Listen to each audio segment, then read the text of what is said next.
Hello everyone, EtherSong here. Over these past few weeks, new gameplay footage has steadily been released in Japan for Vanilleware's new tactical real-time strategy game, Unicorn Overlord. In this video, I'm going to be explaining various mechanics from the Japanese footage. But to begin, let me first give some background about the game. This game takes heavy inspiration from tactical role-playing games from the 90s. The Ogre Battle series in particular seems to have influenced its core mechanics, and I think it's safe to say that this is the spiritual successor we've all been waiting decades for. Well, perhaps somewhat forgotten today, the Ogre Battle series was extremely influential to the tactical role-playing game genre.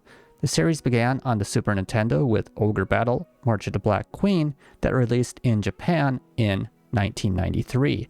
This game had a unique mix of real-time strategy and role-playing elements. You would form multiple parties of up to 5 characters each and deploy them across the map to liberate cities. Your parties would move in real time, and encountering an enemy would start a battle.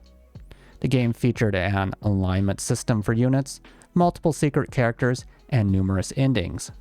The series was followed by Tactics Ogre, which shifted to a turn-based tactical game played with characters on a grid.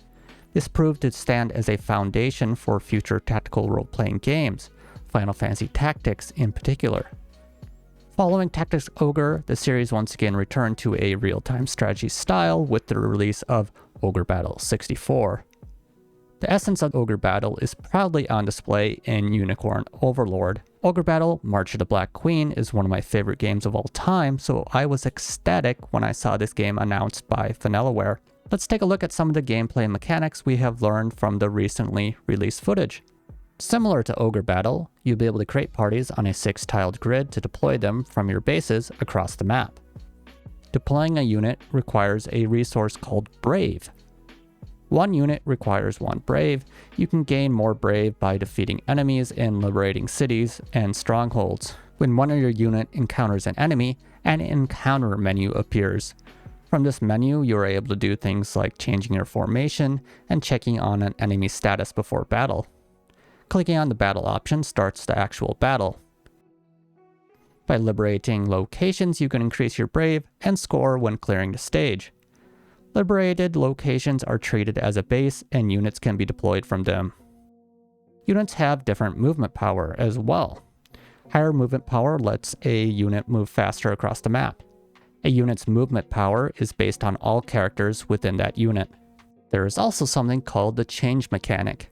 Being near an ally lets you change places with them before the battle starts. In addition, there is a damage prediction feature. By changing units, you can turn the tides of the battle in your favor. To speed up battles, there's also a skip feature. This lets you skip battle animation and jump right to the results. The gameplay is split between 2 main modes, the battle stages and the world map. From the world map, you can look at information of registered facilities or choose facilities to move to. A fame system also exists. By increasing the fame rank of your Liberation Army, new functions will also be unlocked at forts. Fame can be gained through quests or by revitalizing towns. After unlocking the world map, you are able to move freely to capture new areas.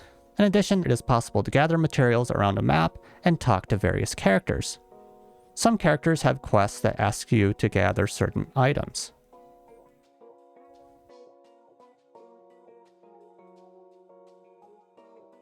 Other quests ask you to place characters as guards. At each town, you're able to place 1 character as a guard. By placing guards, you will get reward money when clearing stages, and they will also gather materials from nearby gathering points. Even if you place a character as a guard, they are still able to be deployed in battle, so you are free to place guards without worry. Gifts can also be given to characters placed as guards on the map. You can increase your friendship with characters through these gifts. Characters also have certain items in particular that they enjoy. There are also other quests that occur from exploring the map.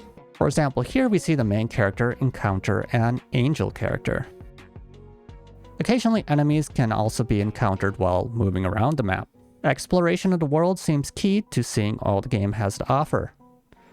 From the world map, you can also start battle stages. These are the main battles in the game. In some stages, there are characters you can have conversations with. You can talk to them by approaching them and choosing conversation from the menu. Some character classes specialize in taking down others. For example, thieves have a skill called Evade that lets them avoid attacks. On the other hand, hunters are highly accurate. In addition, they have a skill called Eagle Eye that guarantees an attack will hit even against a thief using Evade. And here we can see a conversation mechanic taking place. By talking to other characters on the battlefield, it is possible to gain new allies. As a range class, hunters are able to attack enemy characters in the back row. In addition, hunter unit leaders are able to assist other ally units from a range with the supporting fire mechanic. When an ally in range encounters an enemy, you can choose the supporting fire ability to join the battle. After battles with some characters, you are given a choice. With this thief character, you can choose to let them go or turn them in. In most cases, a stage is completed by conquering the enemy's main base. Outside of battles, there are also a variety of facilities with various mechanics. For example, at an inn, you can eat delicious food. There is also an armorer where you can purchase new equipment. Unicorn Overlord is also going to offer an online coliseum where you can face off against units uploaded by other players. Overall, Unicorn Overlord is looking to be a great game. I love the strategy options that come from organizing unit parties and moving them around the map. Forming different parties and discovering new characters was one of my favorite aspects of Ogre Battle, and it looks like it will be just as fun here. I'm guessing that depending on player choices throughout the game and locations explored, various characters can be unlocked.